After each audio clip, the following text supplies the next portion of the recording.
Ship was dying. There was no other way to say it. The enduring patience. A Belkarath heavy cruiser that had sailed the stars for 62 years was bleeding fire into the dark. 17 fractures ran along its hull like cracks in old bone.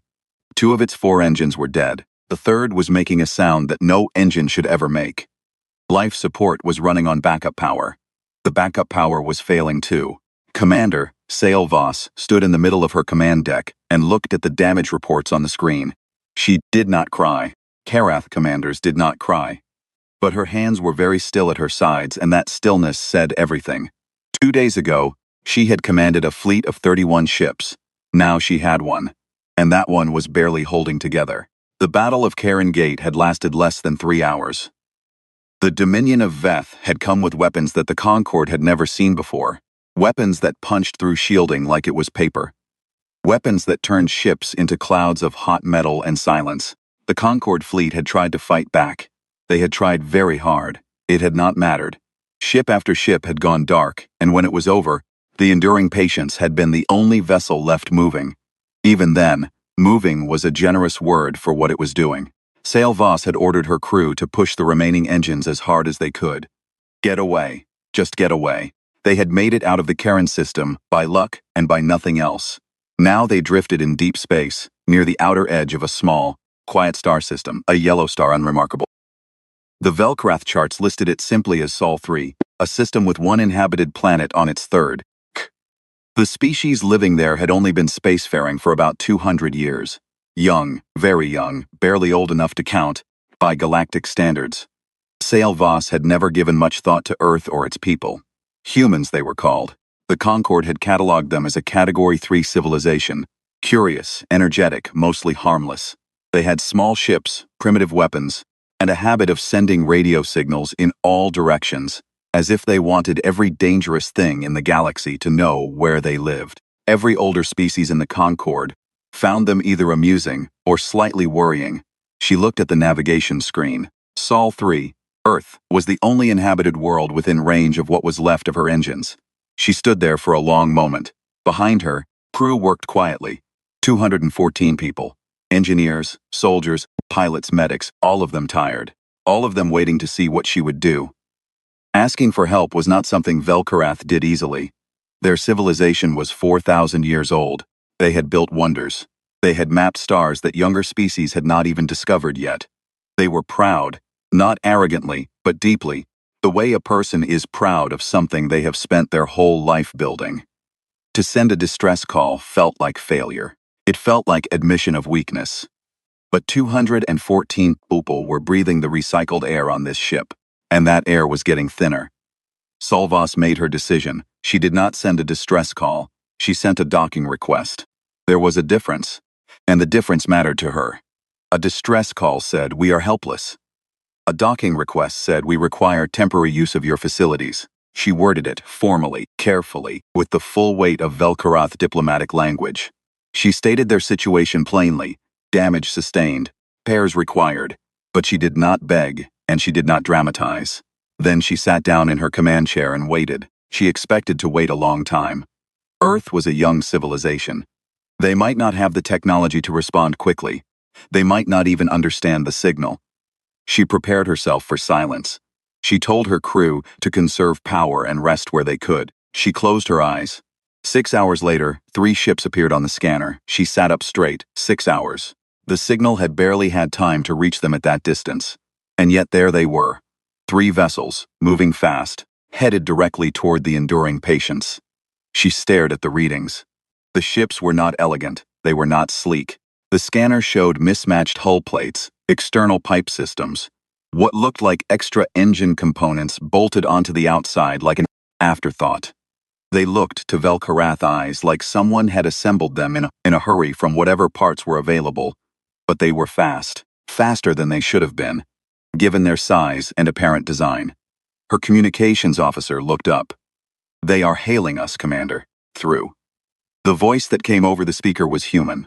Warm, quick, slightly out of breath. A woman's voice. "This is Chief Engineer Mara Okonkwo aboard the HSV Ironside. We received your docking request. We're coming to you.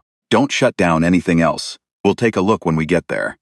How many crew do you have aboard?" Sail Voss blinked. The question was practical. Immediate, no ceremony, no formal acknowledgement of rank or species. Just how many people, what is the situation, we are coming. 214, she said. Good. We've got medical teams. See you in about 40 minutes, Commander. The channel clicked off. Sail Voss sat quietly for a moment. 40 minutes. The human ships arrived in 38. They docked without permission, or rather, aced permission, and then started docking before the answer came back. Which Sail Voss noted was either very confident or very rude. She hadn't decided which. A team of humans came aboard in thick suits, carrying cases of equipment and handheld scanning devices that beeped constantly. They moved fast and talked fast and looked at everything, every crack, every burned-out panel, every dead system. Chief Engineer Okonkwo was a short woman with close-cropped hair and very sharp eyes. She walked through the ship at a pace that made Sail Voss's officers scramble to keep up. She stopped at the engine room, at the third engine, the one making the terrible sound, and was quiet for exactly 4 seconds. Then she said, "Okay, we can fix this. And while we're at it, can we improve a few things?" Sail Voss stared at her. "You want to improve our ship?" "Well, yeah." Okonkwo gestured at the cracked hull plating above them. "I mean, while we have it open anyway. No point in patching a hole if the material around the hole is weaker than what you're patching it with, right?" Sail Voss had been prepared for sympathy. She had been prepared for awe. Younger species often looked at Velkareth ships with wide eyes. She had been prepared for polite, careful, respectful assistance from people who understood they were dealing with a much older and more advanced civilization. She had not been prepared for this, for someone looking at a 62-year-old Velkareth cruiser and suggesting, in the same breath as offering to repair it, that it could be better. "You will repair the damage," Sail Voss said slowly. "That is what is required." Okonkwo looked at her, not with offense, with something more like patience. The kind of patience that was actually just contained energy, waiting for permission. "Sure," she said. "Whatever you want. We'll just fix what's broken." She turned back to her scanner and kept walking. Sail Voss watched her go. Something felt strange, not wrong exactly, but unfamiliar. Like standing on a surface that looked solid, and then realizing it might be deeper than you thought. The human medics moved through the ship quietly, attending to the wounded crew with skill and gentleness. Sail Voss watched them work. They adapted quickly to Velkareth biology, asking the ship's medical officer questions and adjusting their methods without complaint.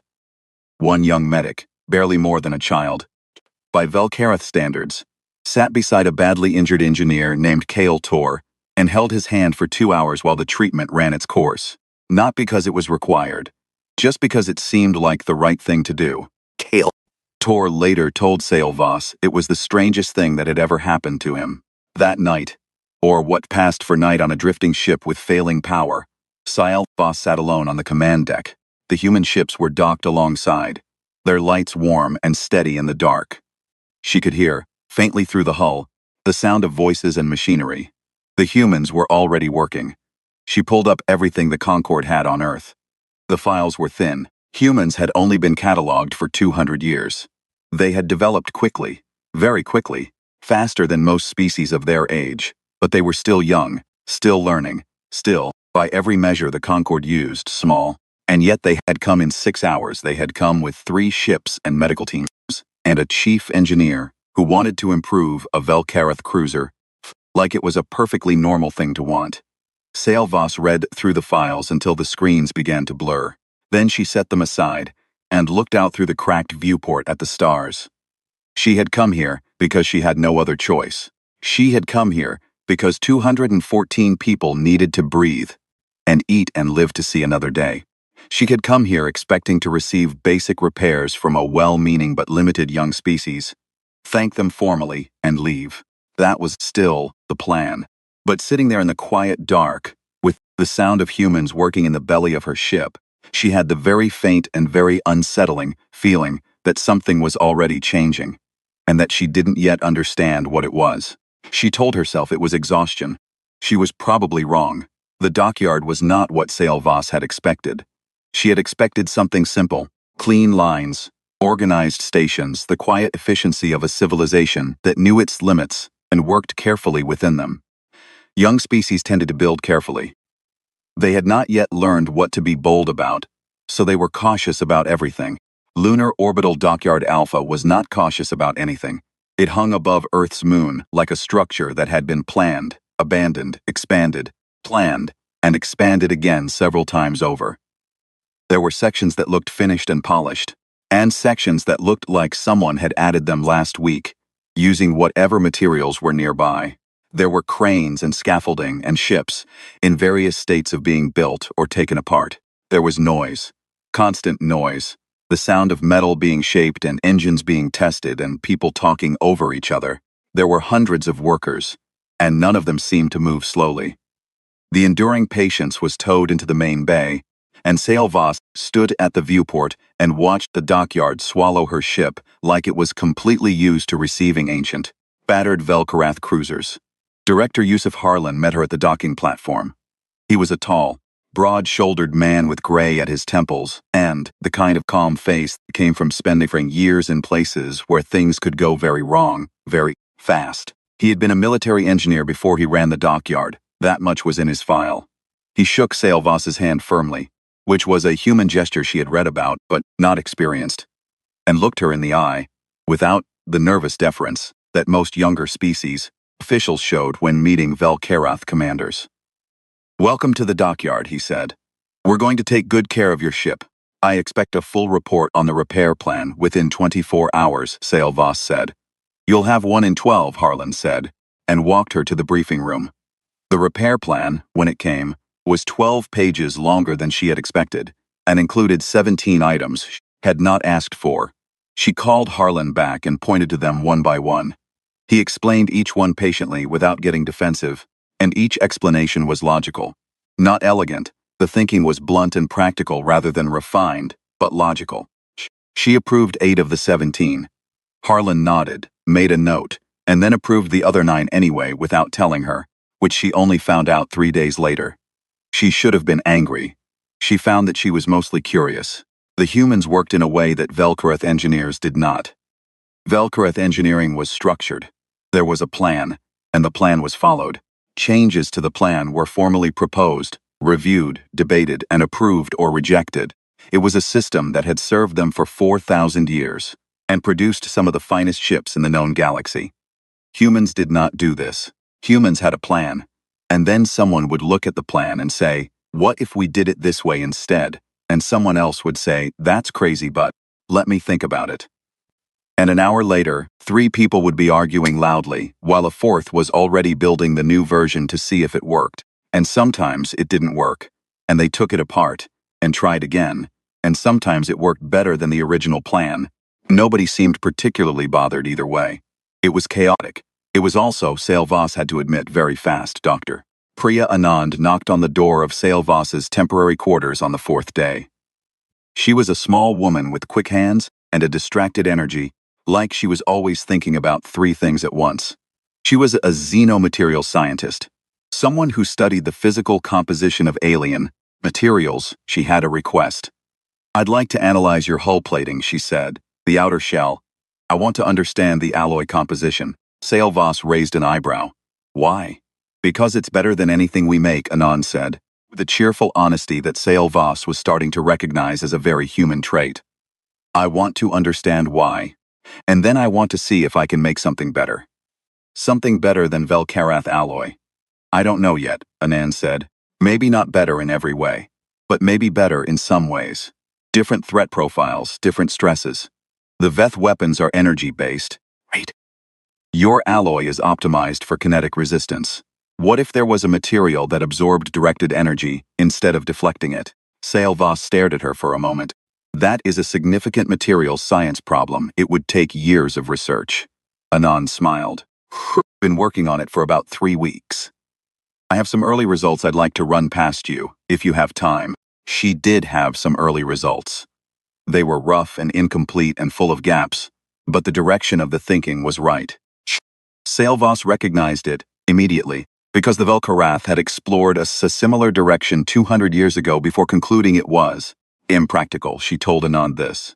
Anand listened carefully, asked several sharp questions, and then said, "Okay, what if you approached it from the molecular bondings instead of the lattice structure?"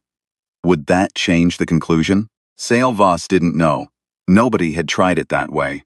Meanwhile, in the lower levels of the dockyard, something else was happening. Weapons Officer Tan Ra had been assigned a human liaison, a young Sing soldier named Corporal Dmitry Volkov, who had been given the job of making sure the Velkarath crew had everything they needed and didn't accidentally wander into restricted areas. Volkov was young, 24 by his own count, with a relaxed manner, and the habit of telling long stories about things that had almost gone wrong. Hadn't. He and Tanra had very little in common, and within 2 days they were spending most of their free hours together. Tanra showed Volkov how Velkarath weapon systems were calibrated. Volkov showed Tanra the human weapons currently being installed on the refitted ship.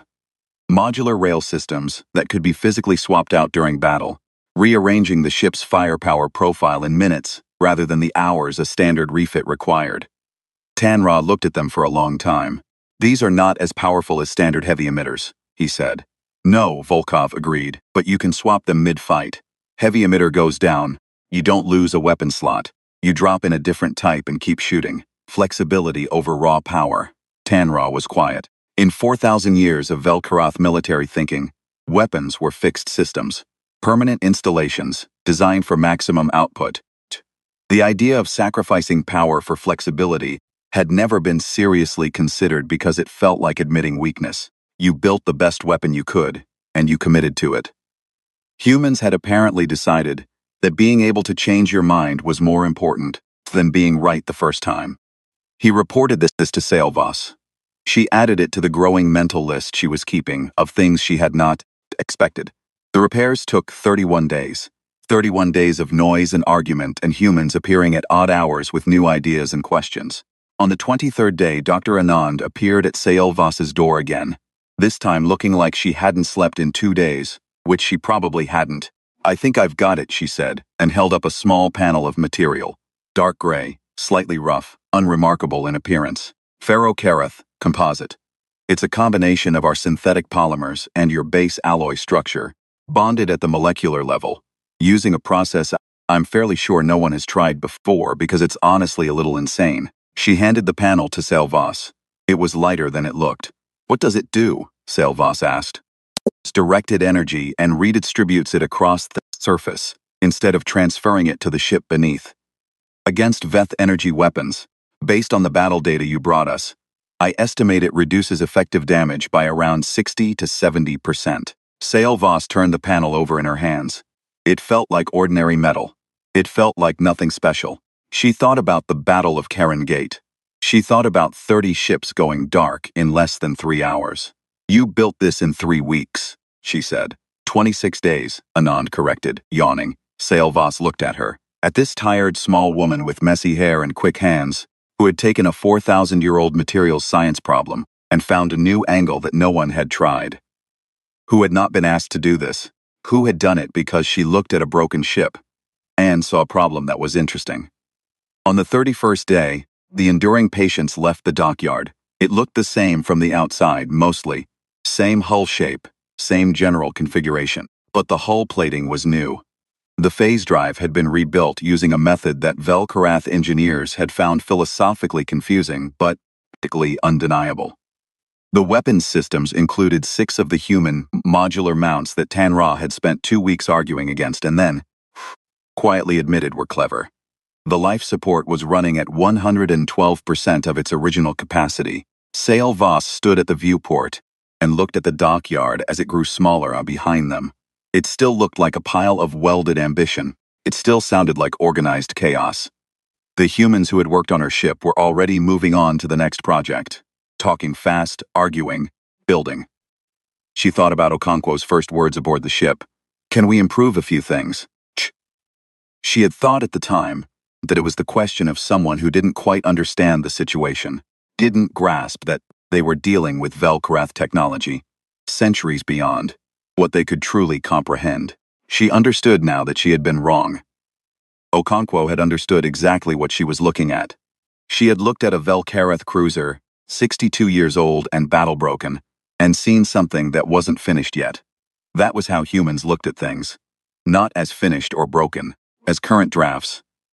Voss wasn't sure whether that was a beautiful way to see the world or a dangerous one. Sitting in the command chair of her rebuilt ship, feeling its new systems hum around her like a living thing, she was beginning to think it might be both. The message came from Director Harlan 3 days after the enduring patients left the dockyard. He wanted a meeting, not a formal diplomatic session. Just a meeting, he said, between people who had been working together for a month and had things to discuss. Voss agreed, mostly because she had been expecting something like this. Humans, she had learned, did not do things without reason. The 31 days of repairs had not just been about fixing a ship. She had understood that somewhere around day 15, though she had not yet been able to say exactly what else they had been about. She returned to the dockyard. Harlan met her in the same briefing room as before, but this time there were others. A small group of officials and advisors, sitting quietly along the walls, not crowding the table, just present, watching. Harlan put a proposal in front of her. He had written it cleanly, without excessive language which she appreciated. It said, in plain terms, that humanity wanted to enter the war against the Dominion of Veth, not as a support force under Concord Command, as independent combatants, contracted allies with their own command structure, their own ships, and their own operational decisions. In exchange, they asked for 3 things: access to Concord jump lane charts, a seat at whatever peace table came after the war was over, and the right to debrief every battle survivor from every engagement with the Veth, every soldier, every officer, every crew member who had seen combat and lived. Voss read the proposal twice. Then she looked up at Harlan. "You want the debrief, right?" she said. "Yes. Not expanded territory, not resource agreements, not weapons technology access. No." She set the paper down. "Why?" Harlan folded his hands on the table. "Because we've been watching this war for 2 years, Commander. Every engagement we could get data on. Every ship that came back damaged, we studied the damage. Every tactical report the Concord shared publicly, we analyzed. We've built models of how the Veth fight, their formations, their preferred engagement ranges, their weapon charge cycles, the gaps in their coverage patterns." He paused. "But models built on incomplete data have limits. We need the human element. The things that happened in the gaps between the data points. What actually worked for half a second before it stopped working? What a pilot noticed in the last 3 seconds before their ship went dark. That information exists only in people's heads, and it dissipates when they die or when time passes." Voss was quiet for a moment. "You have been studying the Veth since they started moving against the Concord, and your government was informed of this." "My government funded it," Harlan said simply. She looked at the other people in the room. They looked back at her with the calm patience of people who had already made a decision and were waiting for the rest of the world to catch up. She thought about the 6-hour response time, the modular weapons, Anand's composite material, the phase drive rebuild that shouldn't have worked and did. She thought about a species that had spent 2 years cataloging a war they were not fighting, not because they planned to enter it, but because a threat existed, and their response to threats was to learn everything about them. She told Harlan she would take the proposal to the Concord Admiralty. He thanked her without any particular enthusiasm, which meant he already knew what the Admiralty would say, and was prepared for it to take a while.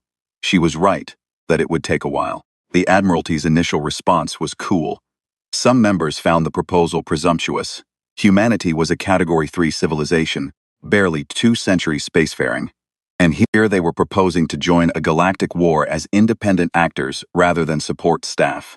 Others were simply skeptical of what a small human fleet could contribute against the Veth, who had destroyed 31 Vel-Karath warships in under 3 hours.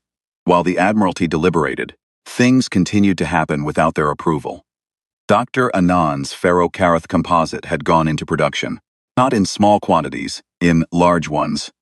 40 human warships were being refitted with the new armor in the docks below Earth's orbit. Voss knew this because Tanra told her, having heard it from Volko, who hadn't seemed to realize it was information that might be sensitive. Humans often didn't, she had found. Not because they were careless, but because they operated on the assumption that shared information was useful. Useful information should be shared. She went to see the human fleet herself.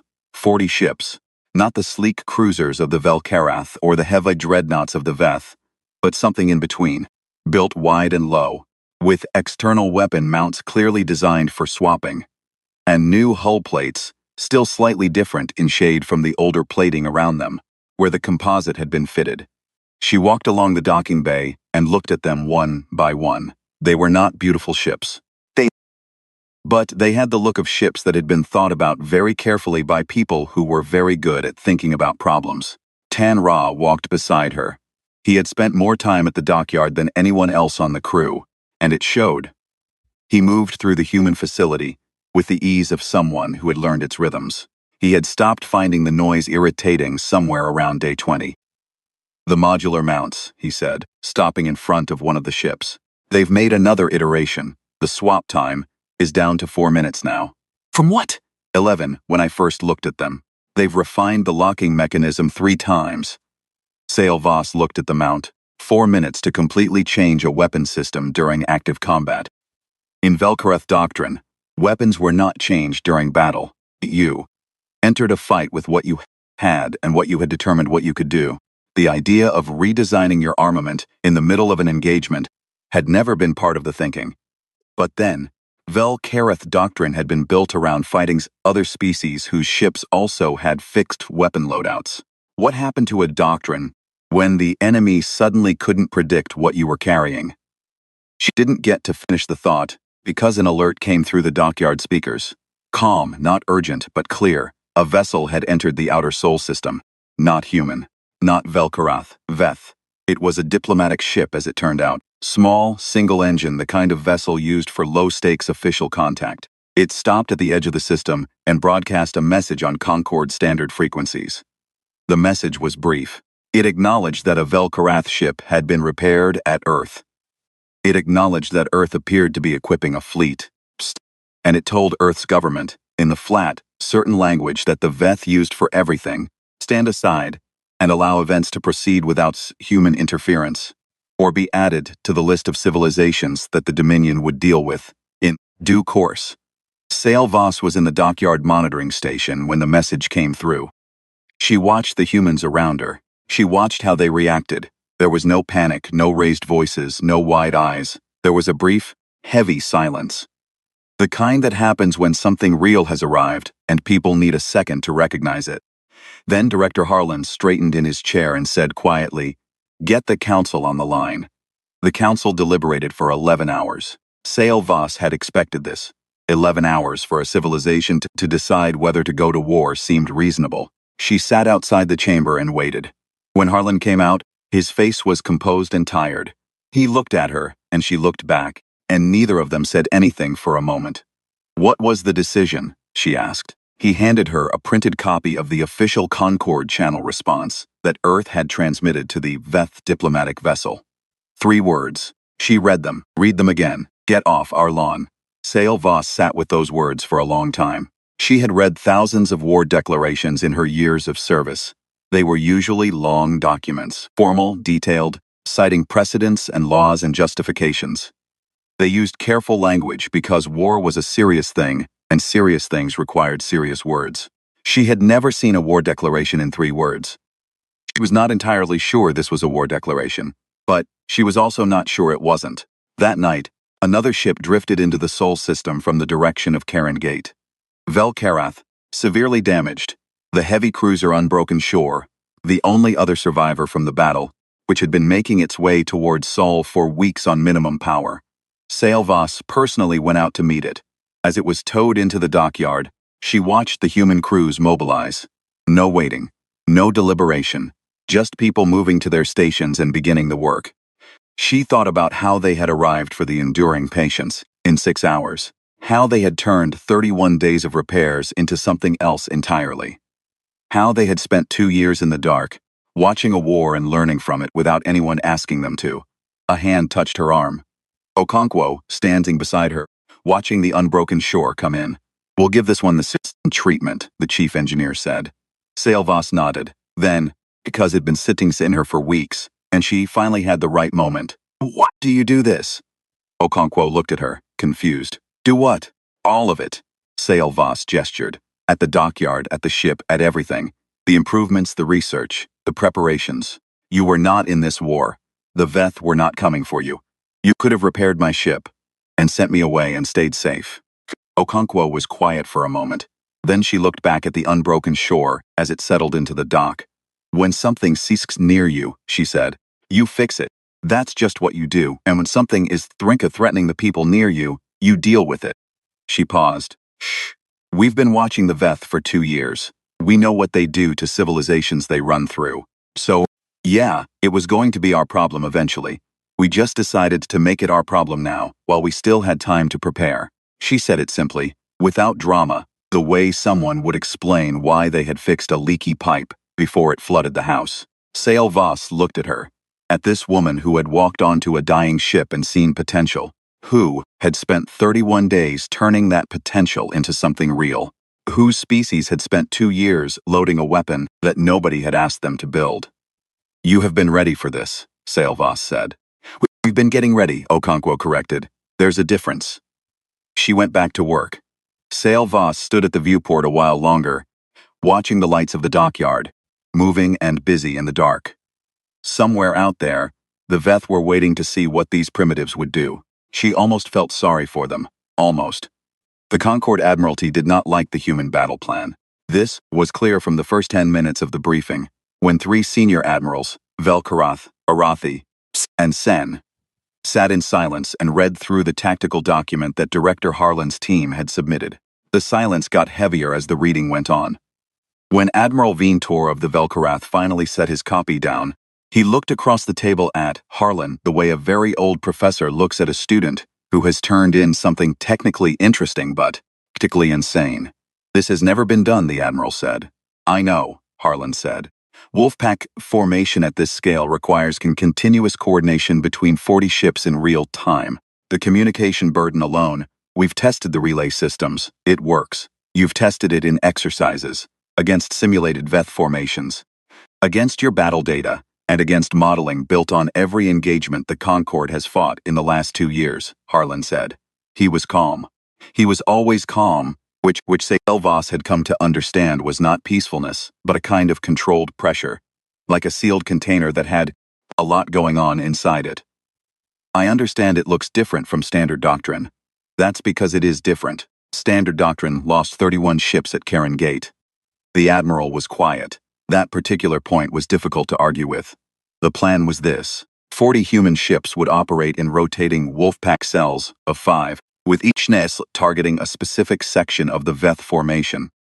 When a ship in a cell took heavy damage, it would pull back to the rear, and a fresh ship would rotate in to replace it, maintaining pressure on the Veth line without any single vessel fighting until it broke. The modular weapon systems made this work. A ship rotating to the rear could swap its damaged emitters for functional ones in minutes, then rotate back into the fight. The Veth would be facing an enemy that never seemed to get weaker, because its weak elements kept disappearing and strong ones kept appearing in their place. Combined with the micro-jump capability, the refitted phase drives that could make very short jumps inside the battle zone, human ships could appear behind Veth formations before the enemy had time to realign. The Veth fought in fixed lines. They were very good at fixed lines. They were not designed for an enemy that didn't stay where they'd been a moment ago.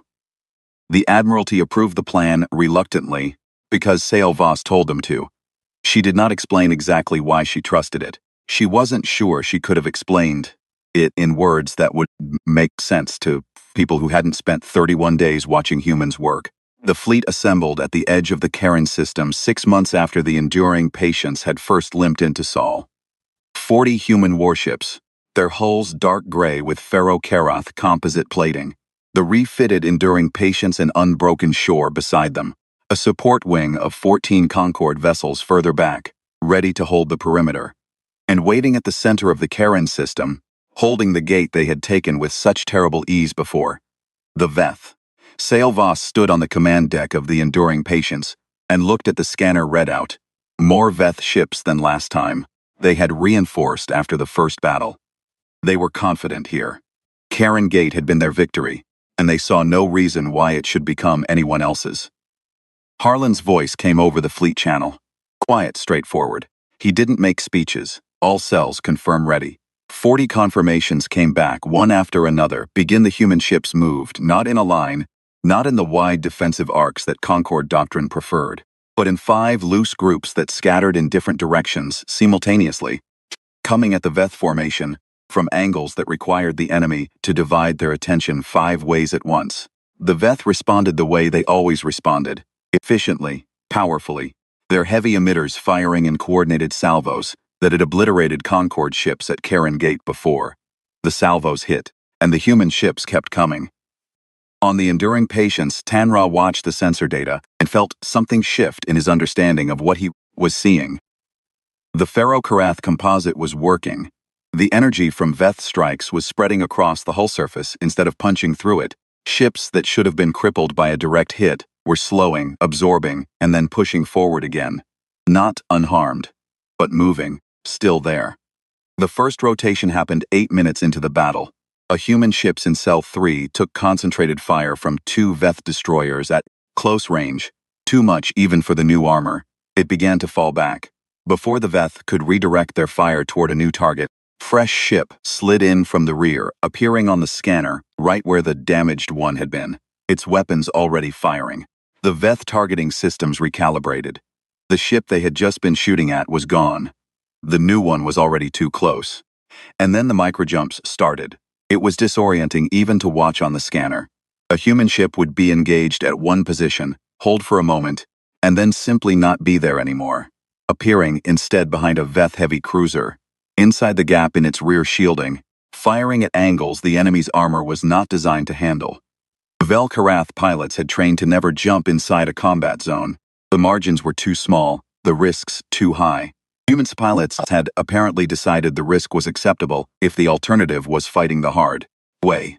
The Veth had never faced this before. In 800 years of galactic conflict, no one had used these tactics, because no one had built ships that could execute them. Fixed weapons meant fixed strategies, but here was an enemy that changed its shape in the middle of the fight, that rotated, jumped, swapped, and reappeared in places it wasn't supposed to be. The Veth formation, designed for overwhelming force along a predictable front, had no answer for an enemy that refused to stay on the predictable front. 3 hours into the battle, something happened that had not been in anyone's plan. One of the Veth destroyers took heavy damage from converging fire and began to drift, still, partially powered, but unable to maneuver. Standard practice, in any species doctrine, was to disable a ship and leave it, but a boarding team had been a part of Harlan's contingency notes, a small section in the plan that the Admiralty had treated as theoretical, since boarding a live enemy vessel in the middle of combat was considered suicidal. Corporal Volkov's Marine unit apparently had not read the part about suicidal. The boarding transport was a battered, fast little ship that had no business being in a combat zone, and it latched onto the drifting Veth destroyer while the battle raged around it. 12 Marines and 6 engineers went through the hull breach. Tanra lost track of the scanner feed for a while because he was too busy managing the enduring patience's own weapons. When he checked back 40 minutes later, the Veth destroyer was firing again. At the Veth fleet, he stared at the sensor reading. He looked at it again. He calmed Volkov's channel. "Volkov, are you inside that ship?" A cheerful, slightly out-of-breath voice came back. "Yep, the drive systems were actually pretty easy to figure out," Dima said to say hi. "Dima is you." "Yeah, it's a nickname thing." "Listen, we've got maybe 20 minutes before the power cells overheat, so..." "You repaired and repurposed a Veth destroyer. Mid-battle. I mean, I wouldn't say repaired, more like temporarily redirected. We've got to go, Commander. The Veth are going to notice any second now." The line crackled. On the scanner, the captured destroyer made 3 more firing passes into the rear of the Veth formation before its power gave out, and it went dark. Volkov's boarding team made it back to the transport with 2 minutes to spare. Tanra sat and thought about this for a moment. Then he went back to work, because the battle was still going. It lasted 9 hours in total. 9 hours of rotations and micro-jumps and swapped weapon loadouts and a level of operational chaos that somehow produced consistent, terrible pressure on the Veth formation from every direction at once. Harlan's voice was on the command channel the whole time, calm, precise, reading the battle like he was solving a problem that was just taking a little longer than expected. When the Veth finally broke, when the formation that had held Karen Gate for 6 months began to collapse and the surviving ships turned to run. There was a moment of quiet on the command deck of the Enduring Patience that felt very large. Sail Voss looked at the scanner. 80% of the Veth force destroyed or disabled. The Concorde support wing, mostly untouched, having held the perimeter as planned, was moving forward to secure the gate. Human ships were pulling back to their rotation pattern, beginning damage assessments. One human ship was gone, the HSV Kestrel, lost in the 6th hour to a concentrated broadside from a Veth dreadnought that had adjusted faster than expected. 47 crew. The rest of the human fleet was already arguing, on an open channel that Sail Voss could hear from the bridge, about what they could have done differently to save it. Not celebrating, not resting, arguing about what they had missed. The Veth High Command, in retreat, sent a message. It came through on a frequency they had never used for communication before. An emergency channel, the kind used when there was nothing diplomatic left to say. It was addressed to Earth, to the Concorde, to the human fleet. It was short. "What are you?" Sail Voss looked at the message for a long time. Then she looked out through the viewport at the Karen Gate, the place where she had lost 30 ships, where her fleet had been broken in an afternoon, where she had run with a single damaged cruiser and drifted through dark space. A primitive species could at least patch her hull. She thought about Okonkwo's first words, about Anand's gray panel of impossible material, about Volkov taking a boarding team into a live enemy ship because the plan had said it was theoretical, and nobody had said it was impossible. She sent a response to Harlan. It was not a military message, just 3 words, "You knew this." His response came back in 30 seconds, "We hoped." There's a difference. She thought about that. She was still thinking about it when the Concorde flag went up over Karen Gate for the first time in 6 months, and the battle that was supposed to be impossible was somehow over. The peace summit was held on a station above a neutral world called Veth Maran, a place chosen because it belonged to neither the Concorde nor the Dominion, and because both sides had agreed it was far enough from the places where people had died that the dying might feel, very slightly, less present in the room. It did not entirely work. The dying was always present. But the agreement was signed, and that was what mattered. Sail Voss attended as the senior Velkarath representative. She sat at a long table alongside Concorde delegates from 11 species and watched the Veth negotiators on the far side. They were a disciplined people, the Veth. Even in defeat, they sat straight and spoke in measured tones and gave nothing away in their faces. She had fought against them, and she could respect that. Pride was something she understood. What she could not stop watching was the human delegation. Harlan sat 3 seats to her left. Anand was 2 seats beyond him, working on something on a datapad. Even during the formal portions of the ceremony, several diplomats found rude, and which Sail Voss had long since accepted, was simply how Anand worked. Her mind didn't stop for formalities. There were 11 other human delegates, each representing different departments and roles, and they moved through the summit the same way they did everything. Fast, practical, relentlessly focused on the specific outcome they wanted. The debrief rights were written into the treaty on page 7. Easy to miss, buried between Shipwrecking Lane agreements and Veth reparation schedules. Nobody from the Veth side argued it much. They didn't fully understand what they were conceding. Sail Voss suspected was exactly what the humans had intended. After the signing, the summit dissolved into smaller conversations. The kind of careful, quiet diplomacy that happened in corridors and at food tables, where the things that couldn't be said in formal session got said anyway. Sail Voss moved through these conversations for 2 hours, then stepped away to a small observation lounge at the end of the station's upper corridor. The viewport there looked out at open space. No planets, no ships, just the dark and the stars and the quiet that existed between things. She heard footsteps and turned. Harlan came in, carrying 2 cups of something warm. He held one out. She took it.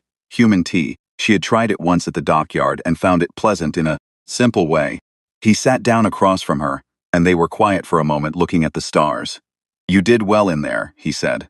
"The Velkarath knew what outcome was acceptable before we arrived," she said. "Negotiating is easier when you know what you actually need and what you are willing to give." "Most people don't know those things," Harlan said. "That's usually the problem." She held the cup and thought about the question she had been keeping for the right moment. She had been keeping it for a while. It was the kind of question that felt too large to ask in a busy place, so she had waited for a quiet one. "When you saw my ship," she said, for the first time, "broken, in the dark, drifting, what did you actually see?" Harlan turned the question over before answering. She appreciated that. He didn't reach for the first words available, he thought.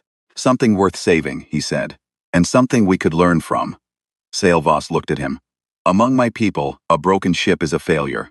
Among mine, it's a record of what survived," he said. The ship was still there. That means something made it through. Whatever that thing was, you understand it better than you did before it happened. She considered this. 4,000 years of Velkaroth civilization, they had built some of the most sophisticated ships in the galaxy.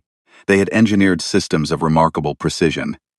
They had, by every technical measure, been superior to Earth in almost every way when the enduring patience had drifted into Sol's outer edge.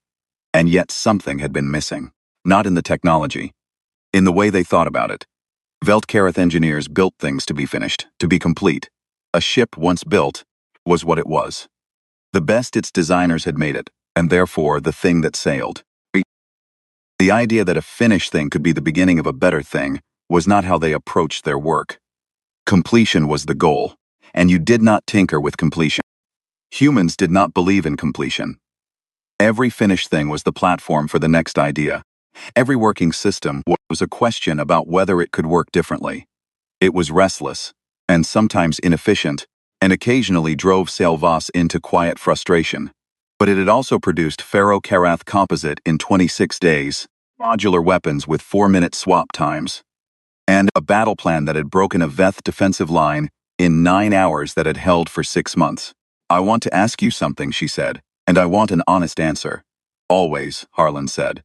"Were you afraid? When the Veth sent their message, when your council was deciding whether to go to war, were your people afraid?"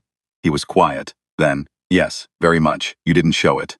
Being afraid and showing fear are different things. He looked at the stars. "We were afraid the whole time.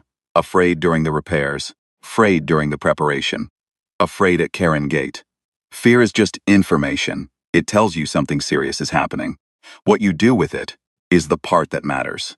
Sailvoss thought about standing on the command deck of her broken ship, looking at the damage reports, her hands very still at her sides. She had been afraid then too, but she had also been proud, and the pride had kept the fear from becoming the loudest thing in the room. Humans, it seemed, manage the same balance differently. Fear and work at the same time. Fear and jokes and arguments and building things. Fear that never stopped anything, because stopping was not considered an acceptable response. She stood and looked out the viewport one more time. Then she said, "I would like to show you something when we return." Harlan raised an eyebrow. "Something the Velkaroth have been working on. People's input." She paused. "We have been reconsidering some things." He smiled, not a big smile, just the small, satisfied kind. 2 weeks after the summit, on a clear morning above Earth's moon, a new ship rolled out of Lunar Orbital Dockyard Alpha. It was unlike anything that existed in the records of either civilization.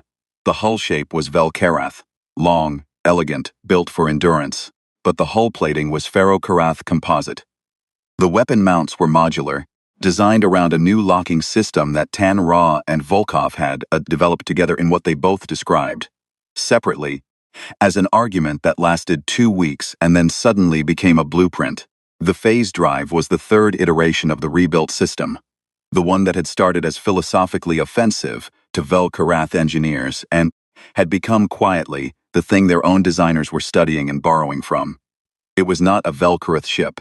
It was not a human ship. It was something that had not existed before a dying cruiser drifted into the wrong star system and asked carefully and without begging for help. Tanra and Volkov stood together in the observation bay and watched it launch. It moved cleanly, with the ease of something that had been thought about very carefully by people who understood both what they were building and why. Tanra watched it go for a long time.